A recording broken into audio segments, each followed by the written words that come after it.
Hi friends, so I'm making a video today telling you about my successful VBAC. So the reason I want to make this video is because when I was pregnant, I just found it super encouraging to watch other people's successful VBAC videos. So if you're here, and I mean I'm guessing you know what a VBAC is because I don't think you would want to watch this video if you didn't know what a VBAC was, but just in case you don't, a VBAC basically is a vaginal birth after a cesarean. So I had one of those just less than 3 weeks ago, and I'm so glad that I did it because a lot of people want to tell you that it's not possible to do, and I am here to tell you that it is possible to do, and it's possible to do even if you kind of go against every preferred recommendation from doctors, if that makes sense. So that's the second reason that I want to make this video. So I think that my story of having a VBAC is kind of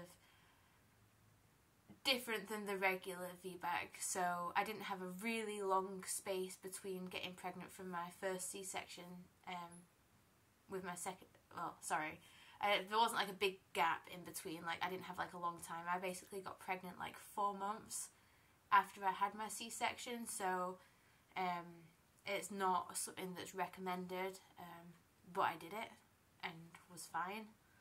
I actually did it at home. I had a home birth, a Hbac, home birth after C-section, so yeah. And also, sadly, our first son, Henry, was stillborn, so I had a VBAC with our rainbow baby, Jasmine. So I just thought that, you know, those two factors made this VBAC story just a little bit more unique. So that's why I want to share it, because I'm sure there's probably other people that, you know, get pregnant quite soon after they've had a C-section and, you know, feel quite discouraged from like people saying things to them like, oh, you can't do that, you're supposed to wait 18 months and you're pregnant like 4 months, 3 months after you've just had a C-section, like you can't do it, you know, because I didn't hear exactly that, but there was definitely some like discouraging comments made. Actually, I kind of wanted to keep it a little bit of a secret.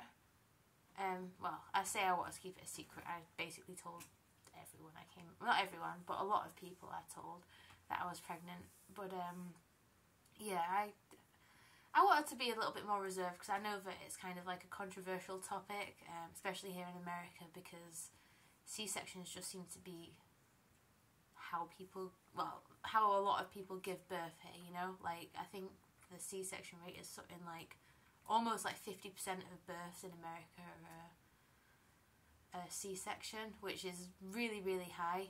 Don't quote me on that number. I think it was like 48%, but I'm not 100% sure, so just check that out. So anyway, I just wanted to share this story. So anyway, I've not made a video in a long time, so I don't know if I'm speaking good. But yeah, so I got pregnant 4 months after I had a C-section with our son Henry, who sadly passed away. So he was stillborn. He wasn't stillborn because of the C-section, like we'd already found out he died, and then ended up having a C-section, which I don't think it was really medically necessary because I was 10 centimeters dilated. They could feel his head, and yeah, it was such a blur of a moment that I don't fully understand the reason why I had a C-section, but after finding out he died, when I was kind of half expecting to meet our like little boy, I just wasn't in like the right headspace to advocate for myself. Kind of, if I could go back in time, I would totally change it, because C-section was not something to have if you don't need it. Like, if it's not an emergency, I don't, I mean, it's probably controversial to say online, but I'm just telling you my opinion. Water. Yeah, so as soon as I found out I was pregnant, I knew straight away that I wanted to have a VBAC.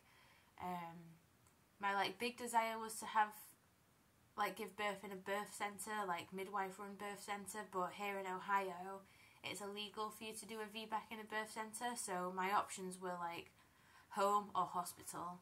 But I knew that if I went straight to hospital, the chances of me having another C-section were like way higher than if I had a home birth. So I like really sought out like the perfect midwife, and thankfully I found like what I believe to be like the best midwife in the world. And if God blesses me and my husband with more children in the future, then as long as she is alive and still a midwife, like, she will be mine. I love her. Like, she's amazing. Like, I actually want to go and live with her. I feel like she's like my adopted American mum. But yeah, I really love her so much. She's probably not watching this because she's really cool. Like, she's like not so much like online and stuff, and I really like that about her. She's very like natural, and I'm into that. So I found her, and she was like totally different from my previous midwives that I had with Henry. So she was very like into me like eating healthy, being active, and she just was like, she would always encourage me to pray, and you know, she would always just like kind of guide my focus back to God. And that was like really important, because when I was pregnant with Henry, my focus got away from God, and it definitely did at some points during being pregnant with Jasmine. So anyway, this is a VBAC video, so let me get to the story of the actual VBAC. I just feel like it was necessary to share some like background information, just so you know, you can know. So yeah, I was pregnant, had a healthy pregnancy. I didn't start the pregnancy off as healthy as I did until I found this midwife.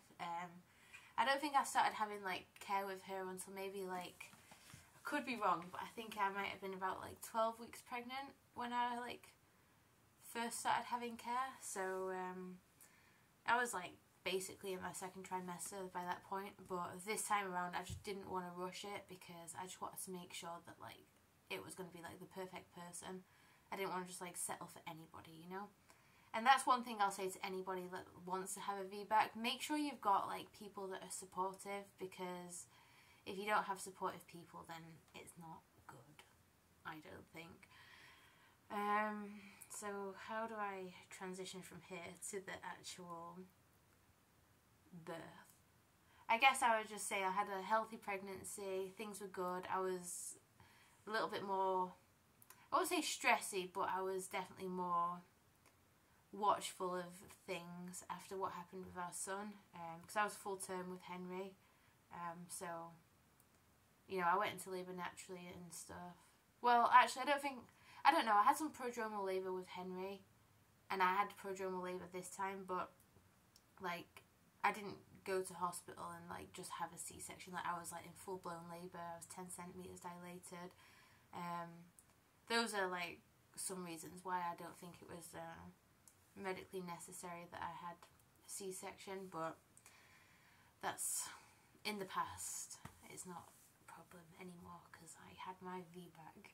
So one of the risks that is associated with having a VBAC is you're more likely to have uterine rupture, which is basically like when you're in labour, like the scar on your uterus like could rip open, which is horrendous. Like, it sounds terrible, and it is terrible, but when I did my research, I found out that like this wasn't happening to like most people that had a C-section. It was happening to like less than 1% of people that went for a VBAC. And this is also something, like, as far as I'm aware, like, you can have a uterine rupture even if you've not had a previous C-section. Like, your uterus can just like rip open, which sounds scary. I'm not saying this to like scare anyone. I'm actually trying to say it to encourage people that it's not as common as like, I'd say like a lot of most doctors and most people would like you to believe. Like, I think it was like 0.6% increased chance of having a uterine rupture if you were going for a VBAC. I could be wrong, but I know for sure it's like less than 1%. So I just want to like let you guys know that to me that was worth the risk. Like, I was going to take that risk because I didn't want to have a C-section. I don't want to have multiple surgeries. I actually found out because I like joined all these like VBAC groups. I got like joined this like email subscription thing where they send you emails about C-sections and Vbacs and stuff like that. I actually found out there's actually like more risks associated with having a repeat C-section than there is a Vbac. So yeah, I was like, I knew straight away I wanted to give birth naturally, how God like created me to, and if a birth centre was off limits, then I wanted a home birth. So that's what I did. So I'll just get to the actual labour now, because we're like almost 11 minutes in here and I haven't said anything. So I was I wasn't full term, I was like 39 weeks and some days. I don't know exactly like how many days I was, like maybe like 39 weeks and maybe like 3 days. I could figure it out, but it might take me too long and that could be embarrassing, because you'll see how not good at maths I am. So yeah, I was like 39 weeks and a few days, and I started having some prodromal labour. And if you're familiar with prodromal labour, then it is not fun, because it basically makes you think that you're in labour, but you're not. So I can't remember what night it was, but it was like, I gave birth on Thursday in the afternoon, so it must have been like Monday or Tuesday or something. And like my sister, she lives in England, I live in America if you didn't know, but she was like so invested in me like going labour. She was like wanting me to like do all the stuff, like do the curb walks, mile circuit, like everything. Like she was like looking up videos of like how to like induce labour, and like I would wake up to like loads of texts from my sister. So anyway, I was chatting to her on whatever evening it was that I started having like consistent contractions. I had been having contractions like through the pregnancy, and like, you know, like Braxton Hicks, and like as we were getting closer to the end I was having more contractions, but nothing consistent up until this point. So this particular night I was just like chatting to my sister, and then I was having like really consistent contractions, and I hadn't been timing them yet, but then my sister was like, time them, because these like keep coming like every however many minutes. So I started timing them. I got one of those apps, like the contraction timers, and like I think after like 3 contractions, like I got a notification on that saying like, you need to go to hospital. Obviously I wasn't going to hospital because I was having a home birth, but it was basically saying like, you're in labour, go now. So anyway, I was like, because I had a similar thing happen in my first pregnancy, I was like, oh, I don't know, like I don't feel like this is really it, which it wasn't. So I don't want to call the midwife yet, but I kept tracking the contractions, and like they were pretty consistent. Like I did have like a few random ones. I can't remember for sure. I think they were like lasting about a minute each, and then they were like 4 minutes apart. But then I'd get like one like random like space, so there'd be like a random like 12-minute gap or something, and then I'd have like just a normal like 1-minute contraction, and then like they'd go back to being consistent, and it was just really confusing. So I like called the midwife, just like let her know what was going on after many hours of timing it. My sister was probably getting quite frustrated with me because I was just taking like such a long time, because she just really wanted me to like call the midwife, but I didn't for like maybe 8 hours or something after I first started timing them. So the midwife was like, okay, just try and get some rest, and like we'll see how it goes. And I can't remember if it was this night or the next night that she ended up coming over, but basically I think it might have been the next night. Oh no, I remember what happened, sorry. So I tried to get some rest, but like because I was so excited that I was like potentially going in labour, but also like in pain with the contractions, I was like couldn't sleep, so I didn't get any rest like the midwife suggested I should. And then I think it got to about like 4 AM or something, and I was like still having these contractions, and I was like something is happening, so like let's just call the midwife again and just like let her know, because like they were quite painful, you know. So I called the midwife, and she was like, right, okay, just come and see me, like we'll get you checked, we'll see if your like cervix is opened more, because like the last appointment I had, like she checked me and I was like 1 centimetre dilated. So I was thinking, this is it, I'm going to be like 6 centimetres, we're going to have a baby, brilliant.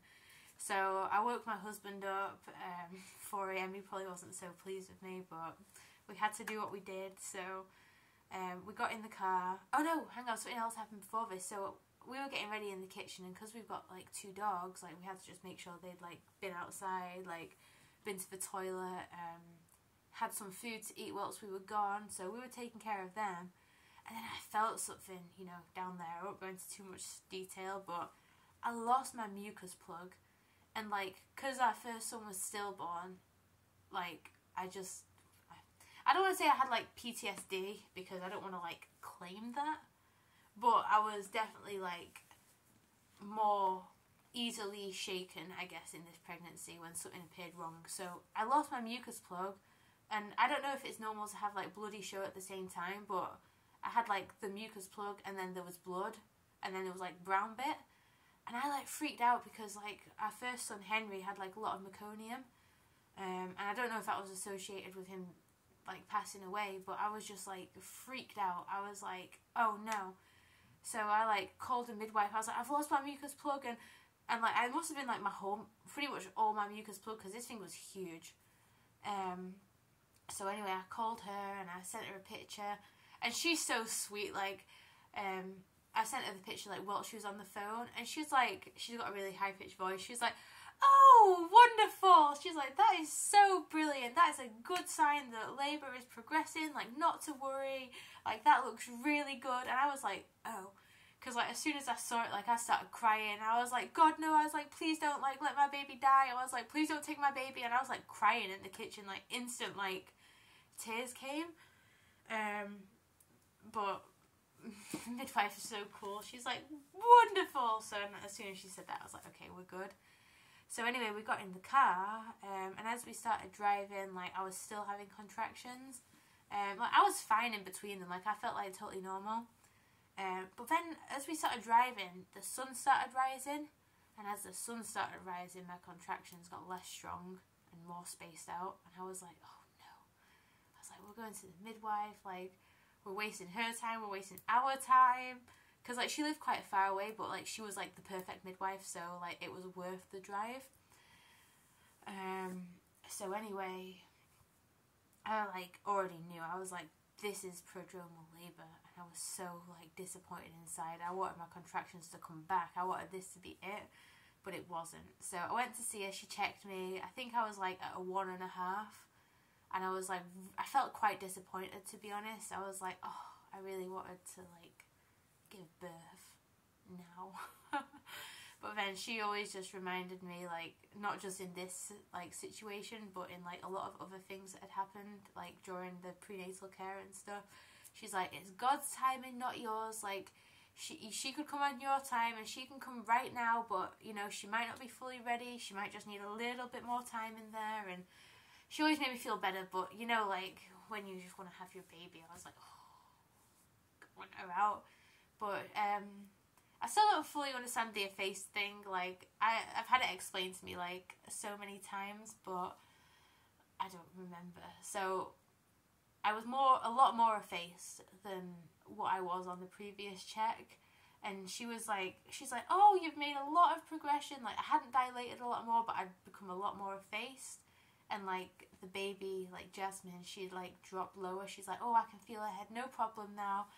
Because on the last appointment that I'd had, like, she had to really, like, reach to, like, feel her head, whereas now she could just, like, feel it straight away. So, anyway, she sent us home, we went home, we had to stop on the way for a nap.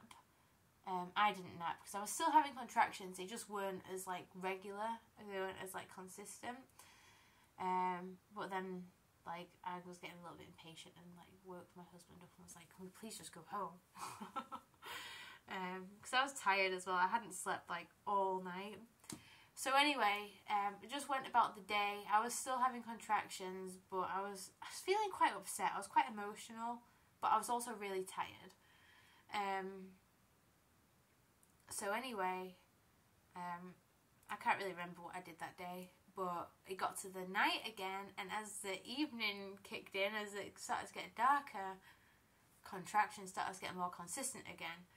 So I was going through the night. I tried to get some sleep. I can't remember if I did. I must have slept a bit, because like I think if I hadn't have slept, I would have been totally like really not good at this point. But I was still like pretty functioning. So anyway, like I ended up calling the midwife again, like early hours of the morning. Maybe it was like 1 a.m. I don't know for sure. So this time, like, she came to me and she checked me, and I was still at a 1.5, and I was like, oh. So then she just like was just speaking to me, like really encouraging. She's like, look, this is prodromal labour. Like, you could have your baby tomorrow. You could have her in a week from now. Like, we don't know, but we've just got to trust God and just know that like His time is like the right time.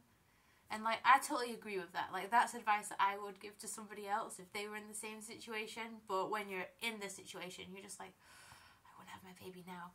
So she was like, she just basically said to me, like, don't try and like keep the contractions coming, because I was like doing like this exaggerated left side lay, and I was doing like some other positions from the mile circuit, and I was trying to like go on walks and just, you know, keep things going. Like, I wanted to have a bath, but I know that like sometimes like when you get in the water, like it can slow your contractions down. So I was like not trying to do that, because I was trying to get this baby to come.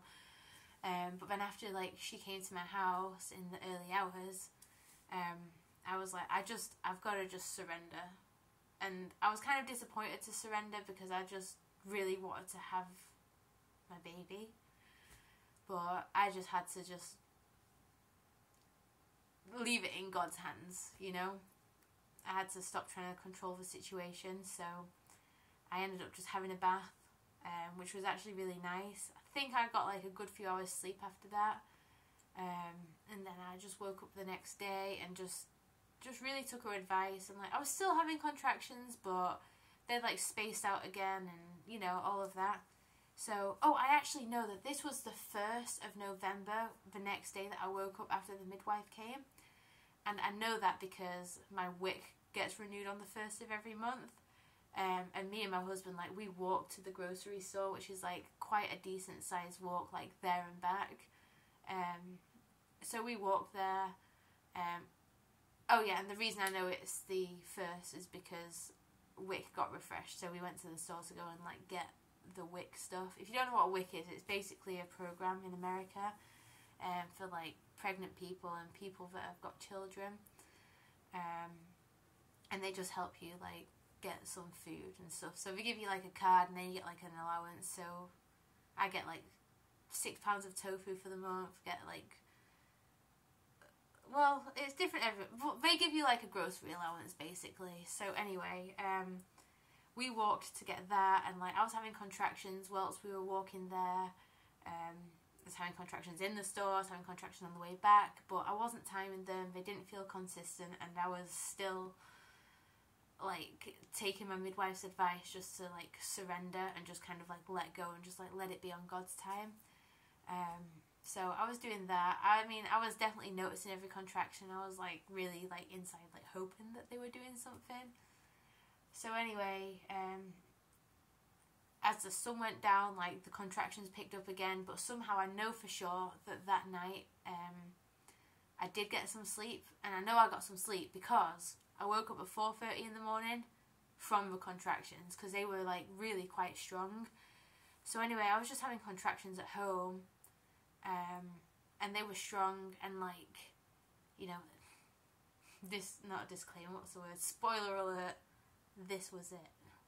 So anyway, I got up at 4:30 with the contractions, but then I was like, I don't even want to call the midwife again, because I'd been to her, she'd come to me, and like it wasn't it. I was like, let's just, in my head I was like, I'm just going to wait at least until the sun comes up to see if the contractions go.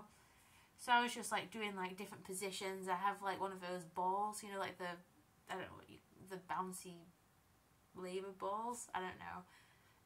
So I have one of those, so I was like doing some like moves on that, like moving my hips, and you know, just like doing the stuff that you do to get through contractions. So eventually I saw the sun starting to come up, and I was like, I really hope that they don't go, you know. And thankfully they didn't. So I'm not sure how long it was daylight for, and I was having contractions still before I called the midwife. but maybe I'll just say it was like 3 hours. So I don't know what time it was, but I guess it gets lighter later now, so if it's like 7, 8, 9, maybe I'd like called her around 9.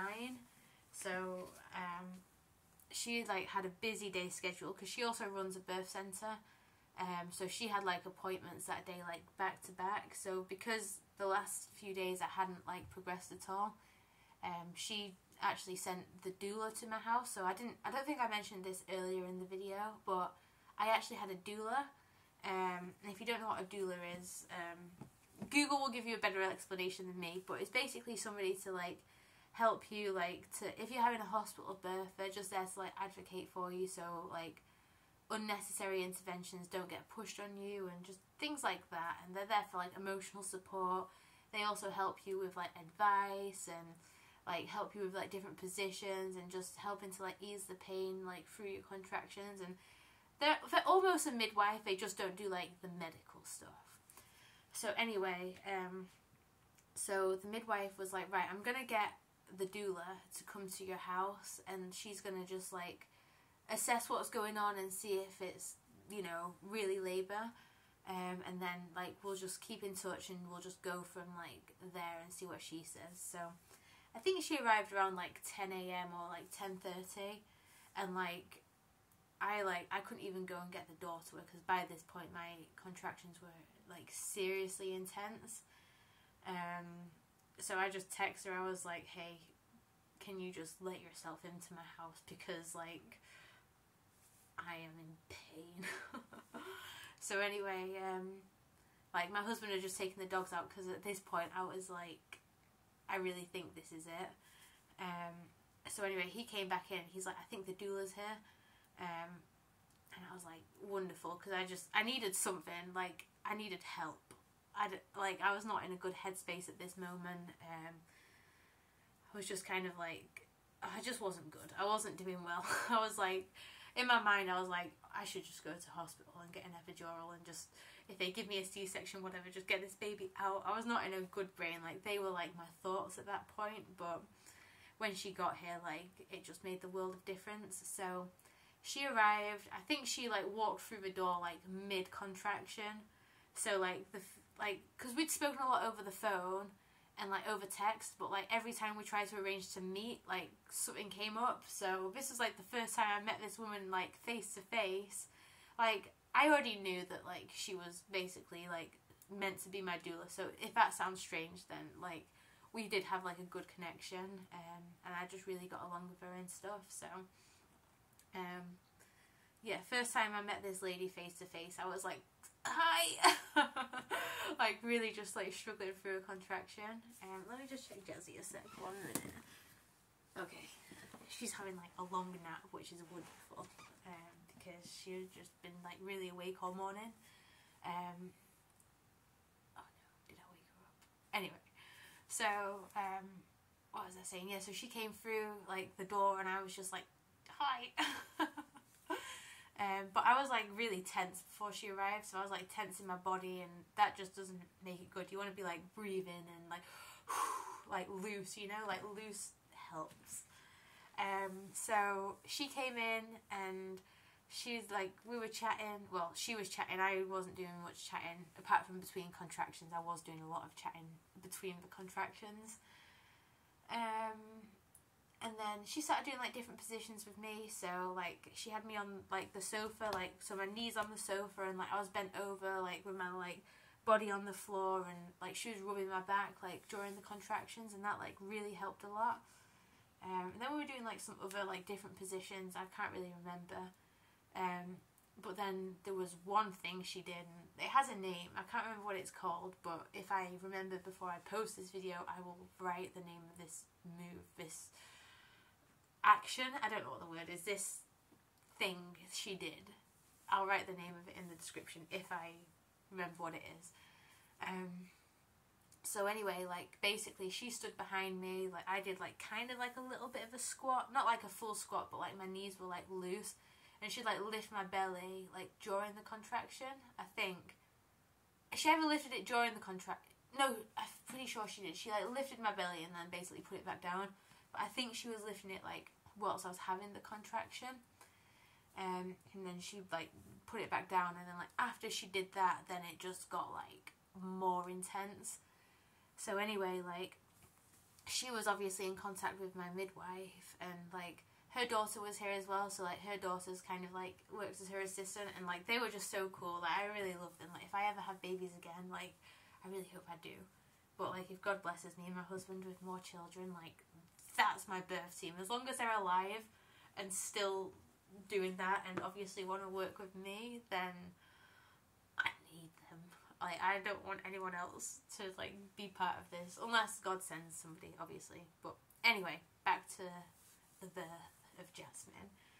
So the doula like checked me like to see if I'd dilated. So she's a doula, she's not a midwife, so she wasn't like she isn't like, how do I say it, I don't know, like she can check cervix to see how dilated you are, but like she's not like 100% confident to be like you are 6 centimeters. Like she can just give her like best estimate. So like she checked me, and like she said that she thought I was like a 4 or a 5, which was really encouraging to hear, because I was like, I if I was a 1 at this point, I probably would have just been like, give me all, just put me in the hospital and give me an epidural and like let's just do this like that way. Because you know there was like a few moments, I even said it to the doula, I was like, my mind was just, labour's intense. Like if you've ever had a baby, like you know, and I don't want to scare anyone that's gonna have a baby, like it's so worth it. Like I'd do it again naturally with no medicine, like every single time, like Lord willing, you know. But it was intense.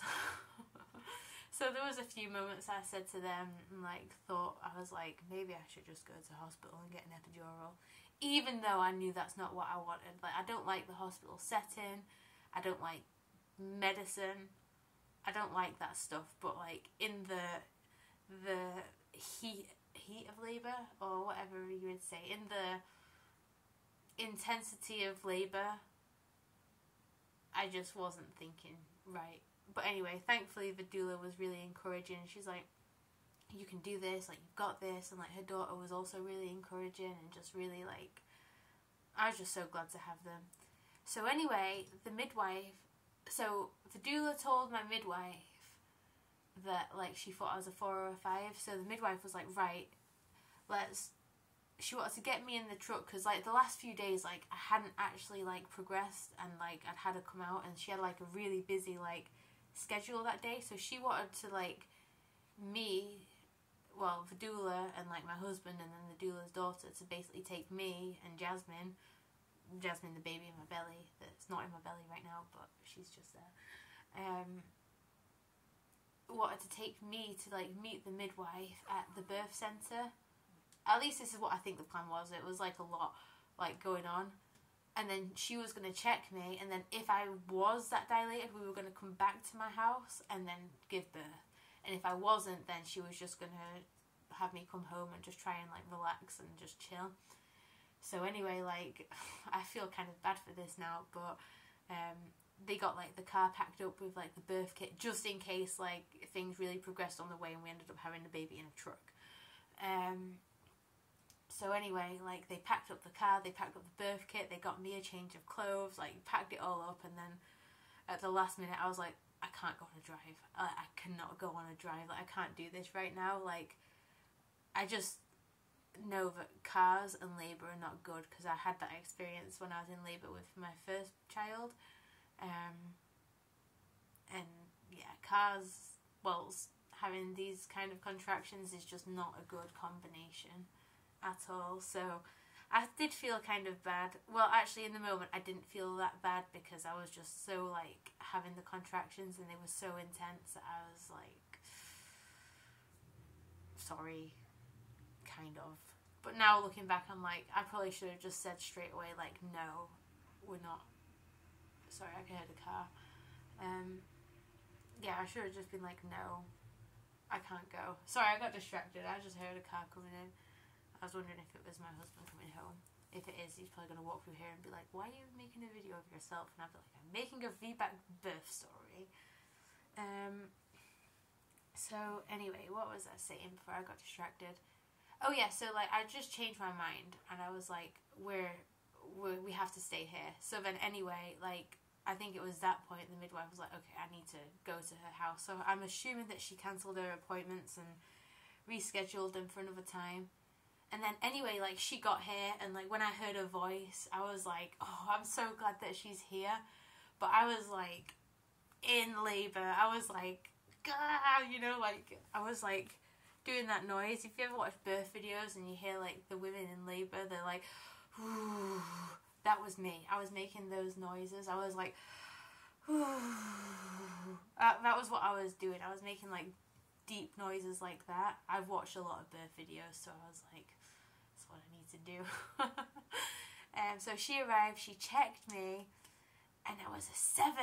And I was like, thank God. I was like, honestly, like, my prayers were like, I wasn't actively praying at this point because my brain was just like so focused on the contractions, but my previous prayers were answered. I was like, thank God I'm at a 7. Like, I needed that. If she'd have said I was still at a 1 or like I'd hardly progressed, because like the doula's measuring of my cervix was just like a guesstimation, you know? So we weren't 100% sure that that's what it was. So anyway, she checked me and I was at a 7, and I was just like so happy that I was at a 7 because I was like, that's only 3 away from a 10. So I don't know what time this was. Jasmine ended up being born at 4:31 p.m. So 12 and a half hours after I woke up. So it must have been about like 1 or 2 at this point. But from that moment, like, I don't know how long it actually was. It could have been 3 hours. It could have been 20 minutes. Like, I don't know. But it just felt like it went so quick from this moment. So I'd found like a nice-ish position. Well, okay, it wasn't a nice position because it was still very intense. But it was definitely like, I was getting more relief in this position. So I'd put like the exercise ball that I have on the bed, and like they'd put like towels over it, and I was like leaned over it, and I was like on my knees, and like I can't remember exactly, but I think someone was rubbing my back, like my husband Britton. He was just like next to me, and like I was squeezing his hand. He was like, babe, just squeeze as hard as you can. And like I actually haven't even asked him if I was squeezing really hard, but I feel like I was. I'm gonna have a sip of water, 1 second. I feel like I started this video kind of awkward because I don't make videos, and now I'm just like speaking like it's natural. So anyway, I was over the ball, and then like they kept checking the heartbeat of the baby, like after, I think it was like after every contraction. I mean, I might be wrong about that, but because it's, if you've had a baby, you know, like you can't, I mean, maybe you can, but I can't remember like every detail perfectly because it was just such an intense moment, but like one of the best moments of my life ever. So I think after every contraction she was checking the heartbeat. I don't know if that's something that she would do like in like regular labours, or if it was like because I was having a Vbac, she just wanted to make sure that like the baby's heart rate was still high, because I think like a sign of like uterine, like your uterus rupturing, is like the baby's heart rate like starts to drop. I think that's one of like the first signs or something. I mean, I could be wrong, like I just think that that's something that I've been told. But anyway, so every time I heard the baby's heartbeat, I was just like so happy, because I was like, I'm so close to having this baby, and like she's alive, you know. And I know that that sounds strange, but after like the experience that like we had with Henry, like that was something that was in my mind, which I didn't really want it to be in my mind, but like it was. So I was just like, every time I heard a heartbeat, I was just like, thank God, like thank you God, like my baby's coming out now. And she's, heart's beating, you know. So anyway, like I was in that position for a while, and then like the midwife like kept checking me, and then I was just labouring in that position for a while. They were checking the heartbeat, she was checking to see how dilated I was, and I think she was, maybe she wasn't, I think maybe she had me lie back down to check me, I can't fully remember. But anyway, I was in that position for a long time, and then the next thing I really remember that was like noticeable was like I started getting these like urges to push, and like I'd heard like a lot of people say that in like birth videos and stuff, like it's just like it's like an urge to push that you can't control it, like your body is just doing it. Like I started to have that. So I think when I started to have that, the midwife said last time she checked me I was like at a 9.5.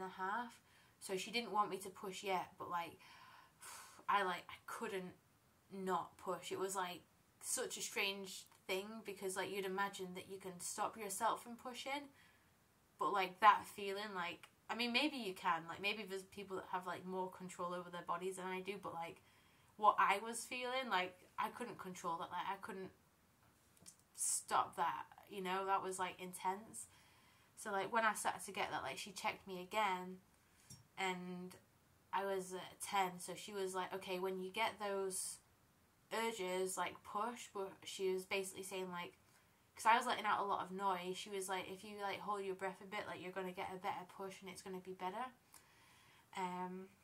So I was doing the best I could not to let out noise. I was like, I mean I think I was pretty loud. But anyway, I had a brain fart just now. Sorry, I heard Jasmine make a little noise, so I was just checking that she wasn't waking up while we're getting to the good bit.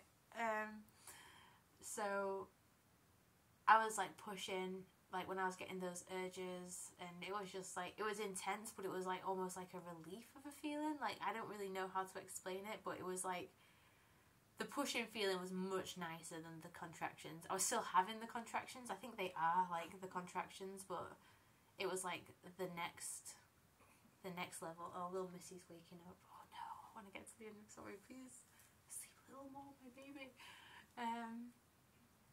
So anyway, like, I started to feel something like down there, and I was like thinking to myself, is that her head? But I didn't ask anyone because I didn't want to be disheartened. So I was like, it was almost like I couldn't believe this was happening to me. Like I was giving birth to a baby, like my baby, like mine and my husband's baby that we made. Like ultimately God made her, but like we were the active participants, I guess you would say, in creating her. But it was like such a supernatural experience. But then anyway, like between contractions, I said to the midwife and basically everyone in the room, I said to everyone, I was like, can I get her straight on my chest? And she's like, because I was like on my knees, like leaning over the ball, so I was kind of like almost on all fours, just not with my arms, so not really on all fours at all. But she was like saying, if you want her to go straight on your chest, like it's better if you lay down. And I know that might be controversial, because I know like a lot of people in like the natural birth midwife world are like, oh, like giving birth on your back is like not the best position to give birth in. And like I agree with that. Like I think that being upright is much better, because you know, mass and density, like she would come down. But anyway, if you're wondering why I didn't say gravity, I'm a flat earther. But that's another topic, we won't get into that. So that's why I didn't say gravity. But if you were wondering why, then that's why. Anyway, so she was like, yeah, if you wanted to go straight on your chest, the best way for you to go is probably like if you lay on your back. Because if you have it like this, like you could either like grab her, or like would have to hand her to you, or something like that. And like I don't know, like in that moment, like even though I thought I didn't want to give birth on my back, like it seemed right in that moment. I don't know, just the thought of just that was just so like appealing to me in that moment. So I actually moved from like being bent over the ball to like being on my back. And it actually felt like much more like comfortable. Like yes, it was still intense, and yes, I could still feel the contractions. But yeah, I was on my back, and I wasn't really like there for long, from like going from the ball to like being like lay on my bed. Excuse me, sorry, I just burped. Until I could like start to really feel her head come in. So I guess what I was feeling when I was on the ball like was her head. I just didn't want to ask, and then they were like, no, that's not her head, and then I was like disappointed. So yeah, I went on my back and I could feel her head, and then I experienced a ring of fire. They're not joking. That is like, ouch. It hurts. So at this moment, my midwife was telling me to like really push slower, because like I think this is a moment that if you don't push slow and you go for it, you're likely to tear quite badly. So I did that. I didn't heed to my midwife's wisdom, and I just absolutely pushed, and I went like, I screamed. I remember like the last one was like, ah! Actually, it was nothing like that, but it was a loud scream. And then she just came flying out, and like my husband was like right there watching, and like everyone was like, wow, she like came out so quickly, and like she just came out, and then they like put her on my chest, and it was like the most incredible thing that has ever happened to me. I was like, I'm gonna cry. I just like saw her, and like she's so cute, and like she had like so much hair, and I was just like, it was just the most incredible thing ever. Like I had like mine and my husband's baby just like there, like on my chest, and I just like, I was like thinking so many things. I was like, she's alive. Like she cried straight away, which was amazing. I'm like glad that she did, because if she hadn't, I probably would have been worried. And then I was like, then my other thought was like, I did it. I was like, I pushed this baby out with no medicine, like at home, after a VBAC, when so many people were like basically against it, you know. And I don't know, it was just like such a incredible experience, and like I just wouldn't change it for the world. And like I know that if I ever have more children, like if God blesses me and my husband with more children, which I really pray that he does, because like I love being pregnant and having babies. It's like my favourite thing. She's starting to wake up now, which is kind of good timing, because like I really need to breastfeed. But yeah, oh, that's another thing. And she latched on straight away, and she was just like, had such a good latch, and you know, everything was just so good. And then, you know, I just had time with her, and like the doula, her daughter, my midwife, and my husband were all like looking at the placenta, and were like, wow. And like they were showing like my husband basically like the placenta, like where like Jasmine was, and like I really just wasn't paying much attention, because I was just like staring at her, and she's just so cute, and she just has like big brown eyes, like my husband, like he's got like really beautiful brown eyes, and like I've got green eyes. They kind of look brown on, no, they're green. Yeah, I got green eyes. I thought she was gonna have green eyes like me, but I'm glad she's got brown eyes, because she's so like, she's so beautiful. I love her so much. But it was just the most incredible experience, and I just wanted to make this video to be an encouragement to somebody that wants to have a VBAC, and somebody that might have got pregnant like really soon after they had like a C-section. Like a lot of people are going to tell you that like you can't do it, and I mean, I believe that you can, because I did it, you know. So I don't know, I just want to encourage people. And I also want to encourage people that have, you know, lost a child in the past, that, you know, there is a chance for you to, you know, have another baby. And, you know, it's not like you're replacing the child that you lost, but it's like, I don't know how to say what I'm trying to say. Like having Jasmine has healed me a lot from like losing Henry, but it's not like she replaced Henry, you know. It's like Henry gave me this like desire that I didn't really know that I had to like be a mother, and then it was like that kind of got taken, or not taken, but like I lost that, and then like I knew I had this desire because I'd had him, and then I got Jasmine, you know. And I'm just so thankful that she's here, she's healthy. She really likes milk a lot, breast milk I mean, and she's just so sweet. She's funny, like she's got the cutest little smile, and I just like absolutely like love her.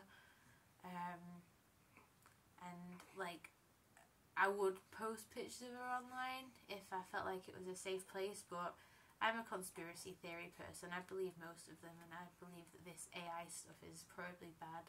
and I don't want them to steal her identity, so I'm going to refrain from doing so. But I'm not opposed to posting some pictures of the back of her head, so maybe I'll do that on the thumbnail or something.